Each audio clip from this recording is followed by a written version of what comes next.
তিনটা প্রশ্নের যথাযথ উত্তর যখন দিয়ে দিলেন, আপনার জন্য অতিরিক্ত আরেকটা প্রশ্ন করা হবে, ওয়ামা ইলমুক, তোমার নলেজ কি? তিনটা প্রশ্নের উত্তর যে তুমি করতে পারলা, কিভাবে পারলা, কেমনে জানলা? নকল করে বলছো নাকি জেনে বুঝে আসছো? নকল হয় না? এখন তো পরীক্ষা চলতেছে বোধহয়। কি পরীক্ষা? এসএসসি পরীক্ষা। নকল হয়? কৃষ্ণপুরে নকল নাই না? এখন মনে হয় এগুলো একটু কমছে। একটা সময় ছিল অনেক নকল হইতো। পাঞ্জাবের ভিতরে নকল, পকেটে নকল, টুপির ভিতরে নকল, মৌজার ভিতরেও নকল। এমনকি মেয়েরাও নকল করে পরীক্ষার হলে আসে না নাই? স্কেলের মধ্যে লিখে নিয়ে যায়, হাতের মধ্যে লিখে নিয়ে যায়, ওড়নায় লিখে নিয়ে যায়, কাপড়ে লিখে নিয়ে যায়, আসে না নাই? ফেরেশতারা বলবে নকল করছো নাকি?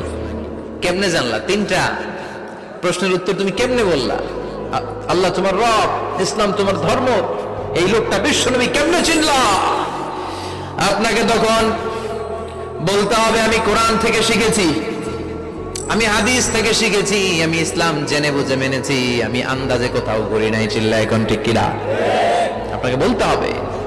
এজন্য শিখতে হবে, প্রতিনিয়ত ইসলাম সম্পর্কে জানতে হবে, আখের গোছাতে হবে, জীবনটাকে আলোকিত করতে হবে। চিল্লায় বলেন ঠিক কিনা?